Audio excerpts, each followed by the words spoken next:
પ્રિય મિત્રો, ઈર્ષા અને અદેખાઈનું પાપ આપણા જીવનમાં શિક્ષા અને નુકસાન લાવે છે, પણ ઈશ્વરનું વચન આશીર્વાદ લાવે છે.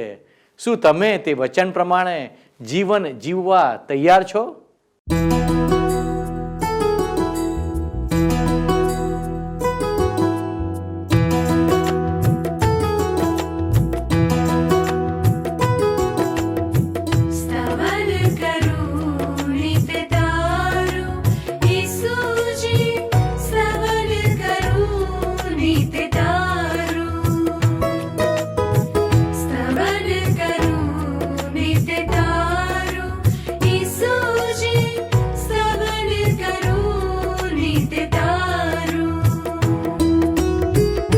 आज सवारे साद सुनी तो आज सवारे साद सुनी तो महिमा करूं प्रभु तारो, महिमा करूं प्रभु तारो, स्तवन करूं नित तारो.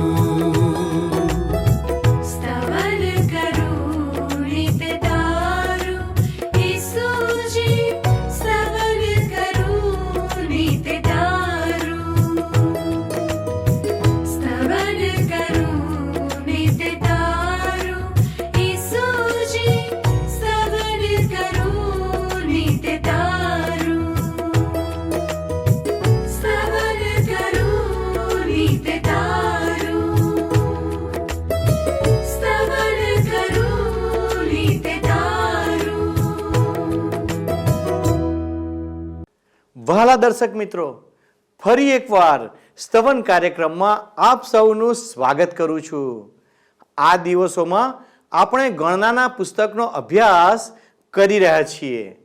આજે આપણે માનવ જીવનના 3 પાપો વિશે ચર્ચા કરીશું. પહેલું વાસનાનું પાપ, બીજું પાપ મરિયમ અને હારૂનની અદેખાઈ કે ઈર્ષા છે, ત્રીજું પાપ ડરનું પાપ છે. કનાન દેશની જાસૂસી કરવા માટે 12 જાસૂસોને મોકલવામાં આવ્યા અને તેઓ જ્યારે જાસૂસી કરીને પાછા આવ્યા ત્યારે તેમનામાંના 10 જાસૂસોએ માઠો સંદેશ આપ્યો. ફક્ત 2 જ જાસૂસો યહોશવા અને કાલેબે ઈશ્વરમાં વિશ્વાસનો સંદેશ આપ્યો. ઇસ્રાયેલ પ્રજાની અરણ્યમાંની મુસાફરી એક મહત્વની બાબત શીખવે છે કે હંમેશા બહુમતીથી લીધેલો અભિપ્રાય સાચો હોતો નથી. તો ચાલો વાલા દર્શક મિત્રો, આજના અભ્યાસ પરથી આ સત્યનું મૂલ્યાંકન કરીએ. પ્રિય મિત્ર, આજે આપણે ગણનાના પુસ્તકના 12મા અધ્યાયની 1 થી 16 કલમો જોઈશું. એ પછી 13મા અધ્યાયની 1 થી 33 કલમો જોઈશું અને 14મા અધ્યાયની 1 થી 9 કલમો જોવાના છીએ. હવે તમે જોશો મિત્રો, તો બાઇબલમાં મૂસાના પારિવારિક જીવન વિશે બહુ જ જૂજ માહિતી આપવામાં આવી છે, પરંતુ જે કંઈ જણાવવામાં આવ્યું છે એના ઉપરથી લાગે છે કે મૂસાનું કૌટુંબિક જીવન બહુ જ સુખી નહીં હોય. ગણનાના પુસ્તકના 12મા અધ્યાયમાં નોંધેલી ઘટના સિનાઈથી કાદેશ બાર્નિયા સુધીની ઇઝરાયેલી લોકોની મુસાફરી દરમિયાન બને છે. 12મા અધ્યાયની પહેલી કલમ જુઓ. અને મૂસા એક કુશી સ્ત્રીની સાથે પરણ્યો હતો, એને લીધે મરિયમ તથા હારૂન તેની વિરુદ્ધ બોલ્યા, કેમ કે તે કુશી સ્ત્રીની સાથે પરણ્યો હતો. આ કુશી સ્ત્રી કોણ છે એ વિશે બાઇબલ કોઈ માહિતી આપતું નથી. આ કુશી સ્ત્રી મૂસાની બીજી પત્ની છે. મૂસાની પ્રથમ પત્ની મિદિયાનના યાજકની દીકરી સિપોરા હતી. હવે મરિયમે આ ઘટનાનો ઉપયોગ મૂસાના અધિકારને પડકારવા માટે કર્યો. બીજી કલમ. અને તેઓએ કહ્યું, શું યહોવા માત્ર મૂસાની મારફતે જ બોલ્યો છે? અમારી મારફતે પણ તે બોલ્યો નથી શું? અને યહોવાએ તે સાંભળ્યું. મરિયમ મૂસાની મોટી બહેનની જેમ વાત કરે છે. એ પૂછે છે કે આ છોકરો મૂસા પોતાને સમજે છે શું? એ નાનો હતો ત્યારે અમારી મમ્મીએ એનો બચાવ કરવા એક ટોપલીમાં એને સંતાડીને નદીમાં એ ટોપલી તરતી મૂકી દીધી હતી, અને એ ટોપલી પર તો મેં નજર રાખી હતી. જો મેં એ ટોપલી પર નજર રાખી ના હોત તો આજે મૂસા ક્યાં હોત? હવે મરિયમની આ વાતમાં મૂસાનો મોટો ભાઈ પ્રમુખ યાજક હારૂન પણ પોતાનો સૂર પુરાવે છે. જુઓ ત્રીજી કલમ. હવે એ માણસ મૂસા પૃથ્વીની પીઠ પરના સર્વ લોક કરતા નમ્ર હતો. કેવું લખ્યું છે મૂસા વિશે અને પ્રભુ ઈસુ ખ્રિસ્ત વિશે કહેવામાં આવ્યું છે કે તેઓ નમ્ર હતા. યાદ રાખો મિત્ર, નમ્રતા એ કાંઈ નબળાઈ નથી. નમ્રતા એટલે ઈશ્વરને આધીન રહેવું અને ઈશ્વરની ઈચ્છા પ્રમાણે કરવું. 4 કલમ કહે છે, અને યહોવાએ મૂસાને તથા હારૂનને તથા મરિયમને એકાએક કહ્યું કે તમે ત્રણેય મુલાકાત મંડપની પાસે નીકળી આવો, અને ત્રણે નીકળી આવ્યા. આ એક કૌટુંબિક ઘટના છે મિત્ર. 6 થી 9 કલમ. અને તેણે કહ્યું, હવે મારી વાત સાંભળો, જો તમારી મધ્યે પ્રબોધક હોય તો હું યહોવા તેને સંદર્શનમાં પ્રગટ થઈશ. હું સ્વપ્નમાં તેની સાથે બોલીશ. મારો સેવક મૂસા એવો નથી. એ તો મારા આખા ઘરમાં વિશ્વાસુ છે. હું તેની સાથે તો મોઢા મોઢ એટલે સ્પષ્ટ રીતે બોલીશ, અને ભેદ ભરેલી વાતો વડે નહીં. અને તે યહોવાનું સ્વરૂપ દેખશે તો તમે મારા સેવક મૂસાની વિરુદ્ધ બોલતા બીધા કેમ નહીં? કેમ તમને બીક લાગી નહીં? અને તેઓ પર યહોવાનો કોપ સળગી ઉઠ્યો અને તે ચાલ્યો ગયો. ઈશ્વર કહે છે કે એ પોતે પ્રબોધકો, સંદેશવાહકો પસંદ કરે છે. પોતે ઈશ્વર એમ પણ કહે છે કે મૂસા બીજાઓ કરતા મહાન છે. મારા સર્વ ઘરમાં તે વિશ્વાસુ છે. ઈશ્વર કહે છે કે બીજા કોઈ પ્રબોધક કરતા, ઈશ્વરના બીજા કોઈ સંદેશવાહક કરતા પોતે મૂસાની સાથે સીધી વાત કરે છે. ઈશ્વર મૂસાની સાથે સીધી વાત કરે છે. અને એ પછી ઈશ્વર આગળ પુનર્નિયમના પુસ્તકમાં શું કહે છે તમે જુઓ. પુનર્નિયમનું પુસ્તક એનો 18મો અધ્યાય ને 18મી કલમ તમે જુઓ. હું તેમને સારું તેમના ભાઈઓમાંથી તારા જેવો એક પ્રબોધક ઊભો કરીશ, અને હું મારા વચનો તેના મુખમાં મૂકીશ, ને જે સર્વ હું તેને ફરમાવું તે તેઓને કહેશે. મૂસા જેવો આ પ્રબોધક બીજો કોઈ નહીં મિત્ર, ખુદ પ્રભુ ઈસુ ખ્રિસ્ત છે. 12મા અધ્યાયની 10મી કલમ જુઓ. હવે શું કહે છે અહીંયા? ગણનાનું પુસ્તક 12મો અધ્યાય 10મી કલમમાં કહે છે, અને મંડપ ઉપરથી તે મેઘ હટી ગયો, અને જુઓ મરિયમ કોઢથી બરફ જેવી શ્વેત થઈ ગઈ હતી. અને હારૂને મરિયમ તરફ જોયું તો જુઓ તે તો કોઢી હતી. મરિયમ અને હારૂને સાચે જ મૂર્ખામી ભરી વાત કરી હતી. મૂર્ખામી ભરી. ઈશ્વરના કડક ન્યાય ચુકાદા રૂપે મરિયમને કોઢ ફૂટી નીકળ્યો. મૂસાએ તેના માટે ઈશ્વરને પ્રાર્થના કરી. તમે જુઓ મિત્ર, મૂસાના હૃદયમાં કેટલી બધી ઉદાર ક્ષમા ભાવના અને કૃપા સમાયેલી છે. જોકે ઈશ્વરે મરિયમને સાજી તો કરી, પણ એણે 7 દિવસ સુધી છાવણીની બહાર રહેવું પડ્યું. અને તે છાવણી બહાર રહીને ત્યાં સુધી લોકો પોતાની મુસાફરી આગળ વધારી શક્યા પણ નહીં. 15મી અને 16મી કલમ જુઓ. શું કહે છે 15 અને 16 કલમ? અને મરિયમને 7 દિવસ સુધી છાવણીની બહાર રાખવામાં આવી, અને મરિયમને પાછી અંદર લાવવામાં આવી ત્યાં સુધી લોકો આગળ ચાલ્યા નહીં. અને પછી લોકોએ હસેરોતથી નીકળીને પારાનના અરણ્યમાં છાવણી કરી. હારૂનને શા માટે કોઢ ફૂટી નીકળ્યો નહીં મિત્ર? મરિયમને ફૂટી નીકળ્યો તો હારૂનને કેમ નહીં? એટલા માટે કે હારૂન ઈશ્વરનો પ્રમુખ યાજક હતો. જો એને કોઢ ફૂટી નીકળે ને તો એ યાજક તરીકે ઈશ્વરની સેવા કરી શકે નહીં. ઇસરાયેલી લોકો પાસે એમની અને ઈશ્વરની વચમાં ઊભો રહેનાર મધ્યસ્થ રહે જ નહીં. હારૂને મૂસાને વિનંતી કરતા જુઓ શું કહ્યું 11મી કલમમાં. અને હારૂને મૂસાને કહ્યું કે ઓ મારા ધણી, અમારા પર દોષ ના મૂક, કેમ કે અમે મૂર્ખાઈ કરી છે ને અમે પાપ કર્યું છે. પાપ કર્યું છે. વારું મિત્ર, આપણે હવે ગણનાના પુસ્તકના 13મા અધ્યાયમાં પ્રવેશ કરીએ. તમે પ્રથમ 3 કલમો જુઓ. અને યહોવાએ મૂસાને કહ્યું કે કનાન દેશ જે હું ઇસ્રાયેલ પુત્રોને આપું છું તેની જાસૂસી કરવાને તું માણસોને મોકલ. તેઓના બાપોના સર્વ કુળોમાંથી એક પુરુષને મોકલ, તે પ્રત્યેક તેઓ મધ્યે ઉપરી હોય. અને યહોવાની આજ્ઞા પ્રમાણે મૂસાએ પારાન અરણ્યથી તેઓને મોકલ્યા. એ સર્વ પુરુષો ઇસ્રાયેલ પુત્રોના મુખ્યો હતા. ઇસ્રાયેલી લોકો કાદેશ બાર્નિયા પહોંચી ગયા છે, જે વચનના દેશની સરહદને અડોઅડ છે. હવે અહીં વચનના દેશ કનાનમાં જાસૂસો મોકલવાનો નિર્ણય કોણ કરે છે? શું એ ઈશ્વરનો ખ્યાલ હતો? કનાન દેશની જાસૂસી કરવાનો વિચાર ઈશ્વરનો હતો? ના. અહીં જો કે આપણને એવું લાગે છે કે ઈશ્વરનો ખ્યાલ હતો, ઈશ્વરનો વિચાર હતો, પરંતુ હકીકત જુદી છે. ઈશ્વર ઇઝરાયેલી લોકોની વિનંતીનો પ્રત્યુત્તર આપી રહ્યા હતા. વચનના દેશ કનાનમાં જાસૂસો મોકલવાનો ખ્યાલ ઈશ્વરનો નહોતો. જાસૂસો મોકલવાનો ખ્યાલ નિર્બળતા અને બીક સૂચવે છે. ઇસરાયેલી લોકોને બીક હતી કે તેઓ વચનના દેશનો કબજો લઈ શકશે નહીં. ગમે તેમ પણ વચનના દેશમાં ઇઝરાયેલી લોકોને દોરી જનાર તો ઈશ્વર પોતે હતા. જાસૂસો મોકલવાની એમની વિનંતી સૂચવે છે કે એ લોકોને ઈશ્વર ઉપર પૂરતો વિશ્વાસ નહોતો, ભરોસો નહોતો. ઈશ્વરને કનાન દેશની પૂરેપૂરી ખબર હતી, પૂરેપૂરી. ઈશ્વર જાણતા હોય કે ઇઝરાયેલી લોકો કનાન દેશમાં પ્રવેશી શકે એમ નથી, તો ઈશ્વર એમને કનાન દેશમાં મોકલે જ નહીં ને. આખરે જ્યારે એ લોકો કનાન દેશમાં પ્રવેશ્યા ત્યારે પણ એમાં રાક્ષસી કદના માણસો, મુશ્કેલીઓ અને સમસ્યાઓ તો હાજર હતા જ. અને એ છતાં એમણે કનાન દેશનો કબજો લઈ લીધો. યાદ રાખો મિત્ર, આપણા માટે આમાં બહુ જ મહત્વનો સંદેશ સમાયેલો છે. શું આપણે ઈશ્વર પર પૂરો વિશ્વાસ રાખીને જીવીએ છીએ ખરા? ઈશ્વર ઉપર પૂરેપૂરો ભરોસો રાખીને ચાલીએ છીએ ખરા? આપણે આપણા માર્ગો ઈશ્વરના હાથોમાં સોંપવાની જરૂર છે મિત્ર. નીતિવચનનું પુસ્તક છે બાઇબલમાં, એના 3 અધ્યાયની 5મી અને 6ઠી કલમમાં બહુ જ સ્પષ્ટ આદેશ આપવામાં આવ્યો છે કે તારા ખરા હૃદયથી યહોવા પર, ઈશ્વર ઉપર ભરોસો રાખ અને તારી પોતાની જ અક્કલ ઉપર આધાર ના રાખ. તારા સર્વ માર્ગોમાં ઈશ્વરની આણ સ્વીકાર, એટલે ઈશ્વર તારા સર્વ રસ્તાઓ સીધા કરશે. મારે અને તમારે મિત્ર આપણા માર્ગો ઈશ્વરના હાથોમાં સોંપીને તેમના પર સંપૂર્ણ ભરોસો રાખવાની જરૂર છે. ઇઝરાયેલી લોકો આ પરિસ્થિતિમાં આવી ગયા છે, પણ એ લોકો ઈશ્વર ઉપર ભરોસો રાખતા નથી. એ લોકો કનાન દેશમાં તપાસ કરવા માટે જાસૂસો મોકલી આપે છે. ઇઝરાયેલી લોકો ઈશ્વર ઉપર વિશ્વાસ અને ભરોસો રાખવાના અભાવ પ્રદર્શિત કરીને ઈશ્વરને જાસૂસો મોકલવા માટે વિનંતી કરે છે, અને ત્યારે ઈશ્વર એમને જાસૂસો મોકલવાની આજ્ઞા આપે છે. 13મા અધ્યાયની 6ઠી અને 8મી કલમ હવે તમે જુઓ. યહૂદાના કુળમાંથી યબુનેહનો દીકરો કાલેબ, અને પછી 8મી કલમ જુઓ. 8મી કલમ, એફ્રાઈમના કુળમાંથી નૂનનો દીકરો હોશિયા.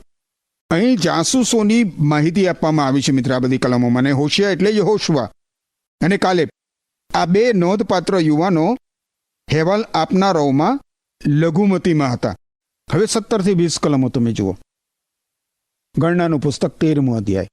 અને મૂસાએ તેઓને કનાન દેશની જાસૂસી કરવાને મોકલ્યા, અને તેઓને કહ્યું, તમે નેગેબ દક્ષિણ થઈને જાઓ ને પર્વતો પર ચડીને તે દેશ કેવો છે તે જુઓ, અને તેમાં વસનારા લોક બળવાન છે કે અબળ, થોડા છે કે ઘણા, અને જે દેશમાં તેઓ વસે છે તે કેવો છે, સારો છે કે માઠો, અને તેઓ કેવા નગરોમાં વસે છે, છાવણીઓમાં કે કિલ્લાઓમાં, અને જમીન કેવી છે, તે કસવાળી છે કે કસ વગરની, તેના વૃક્ષો છે કે નહીં, એ તમે જુઓ, અને તમે હિંમત પકડો ને તે દેશનું કંઈ ફળ લેતા આવજો. હવે તે વખત તો પહેલી દ્રાક્ષો પાકવાનો વખત હતો. જાસૂસોએ કનાન દેશમાં જવાનું હતું. એમને સૂચનાઓ આપવામાં આવી, અને એ લોકો જાણે છે કે એમણે શું કરવાનું છે. 21મી કલમ જુઓ. 21મી કલમમાં કહેવામાં આવ્યું છે, અને તેઓ ઉપર ગયા ને સીનના અરણ્યથી રહોબ લગી તેમણે હમાથના બારા સુધી દેશની જાસૂસી કરી. હમાથ કનાન દેશના છેવાડાના ઉત્તર ભાગમાં આવેલું છે મિત્ર.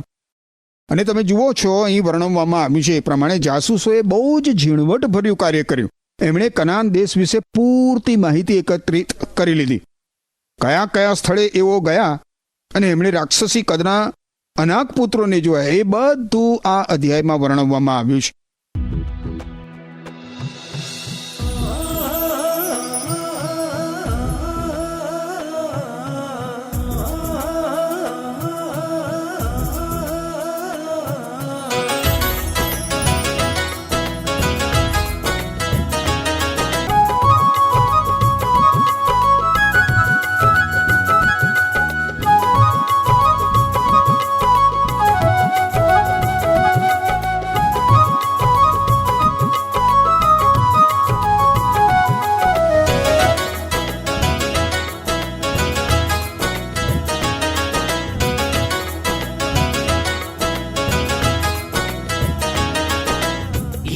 છે મજબૂત ખડકને ઘડ મારો આધાર.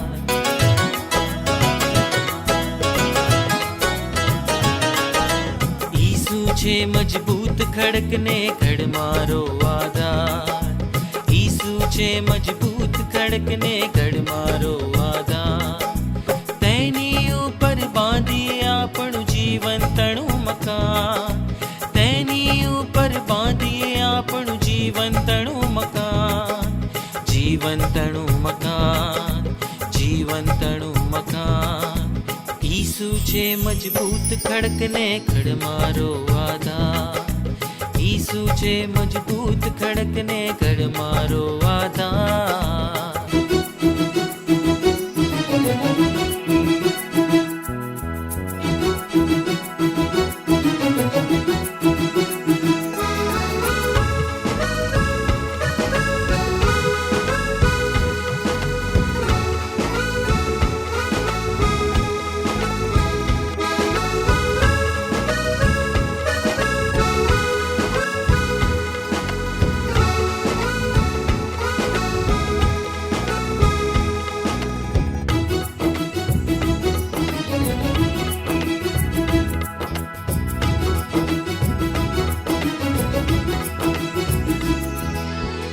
જીવનમાં જંજાળો આવે, તોફાનોને રેલો સાથે. જીવનમાં જંજાળો આવે, તોફાનોને રેલો સાથે. આ જીવનને તોડવા કાજે, નાશની રાહે દોરવા કાજે. આ જીવનને તોડવા કાજે, નાશની રાહે દોરવા કાજે. ભરમાવે શૈતાન, ભરમાવે શૈતાન. ઈસુ છે મજબૂત ખડક ને ગઢ મારો આધાર. ઈસુ છે મજબૂત ખડક ને ગઢ મારો આધાર.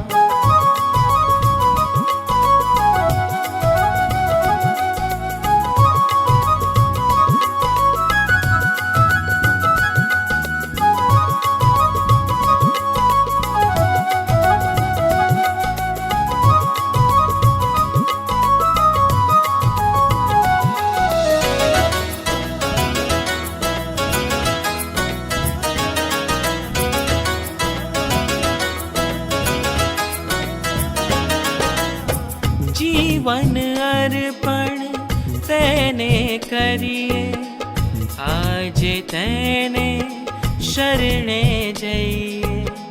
જીવન અર્પણ તેને કરીએ, આજે તેને શરણે જઈએ.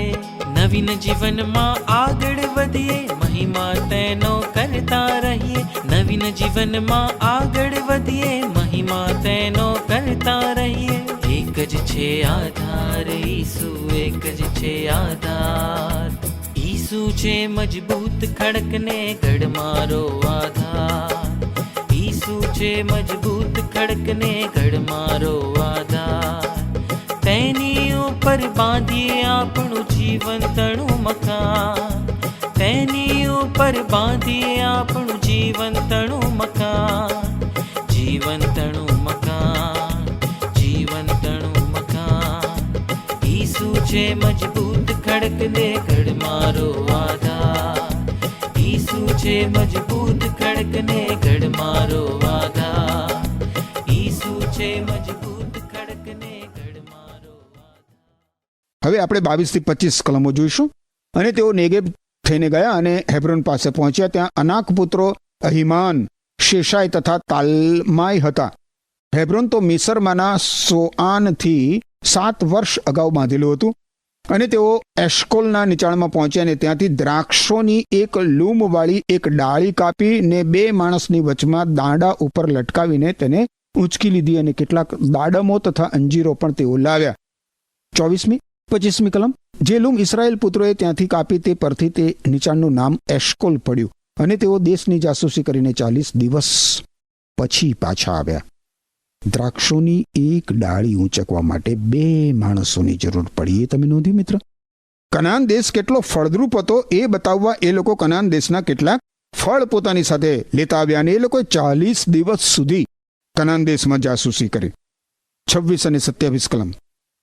અને તેઓ ચાલીને મૂસા તથા હારૂનની પાસે તથા ઇસ્રાયેલ પુત્રોની આખી જમાત પાસે પારાનના અરણ્યમાં કાદેશમાં આવ્યા. અને તેઓને તથા આખી જમાતને તેઓએ ખબર આપી ને તે દેશના ફળ તેઓને દેખાડ્યા. અને તેઓએ તેને હકીકત આપતા કહ્યું કે તે અમને મોકલ્યા તે દેશમાં અમે ગયા અને તે ખરેખર દૂધ મધની રેલમછેલ વાળો દેશ છે અને આ તેનું ફળ છે. જાસૂસોના અહેવાલથી સાબિત થયું કે ઈશ્વરે કનાન દેશને દૂધ અને મધની રેલમછેલ વાળો દેશ કયો હતો એ સાચું છે. 28 અને 29 કલમ, તો પણ જે લોક તે દેશમાં રહે છે તેઓ જોરાવર છે ને નગરોની આસપાસ કોટ છે ને તેઓ બહુ મોટા છે. અને વળી અમે ત્યાં અનાક પુત્રોને પણ જોયા. નેગેબ પ્રાંતમાં અમાલેકીઓ રહે છે અને પર્વતોમાં હિત્તીઓ તથા યબુસીઓ તથા અમરીઓ રહે છે અને સમુદ્રની પાસે તથા યરદનને કાંઠે કનાનીઓ રહે છે. આ બધું સાચું છે, બધું જ સાચું હતું. કનાન દેશમાં કદાવર લોકો રહેતા હતા, શહેરો મોટા હતા અને એની આસપાસ મજબૂત કોટ હતા. જાસૂસોએ જે હકીકતો રજૂ કરી એ સાચી હતી, પણ એમણે હકીકતોનું અર્થઘટન ખોટું કર્યું. એમની રજૂઆત કરવાની રીત પાયા વગરની હતી. 31 થી 33 કલમ.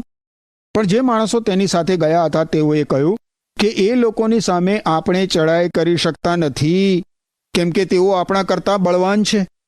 અને જે દેશની જાસૂસી તેઓએ કરી હતી તે વિશે ઇઝરાયલ પુત્રોની પાસે તેઓ માઠો સંદેશો લાવ્યા અને એમ કહ્યું કે જે દેશમાં તેની જાસૂસી કરવા સારું અમે ફરી આવ્યા છીએ તે પોતાની વસ્તીને ખાઈ જનાર દેશ છે, અને જે સર્વલોકને અમે તેમાં જોયા તેઓ કદાવર માણસો છે. 33મી કલમ. અને ત્યાંથી રાક્ષસોથી જન્મેલા રાક્ષસોને એટલે અનાકના પુત્રોને અમે જોયા, અને અમે પોતાની દ્રષ્ટિમાં તીડોના જેવા હતા ને તેઓની દ્રષ્ટિમાં પણ અમે એવા જ હતા.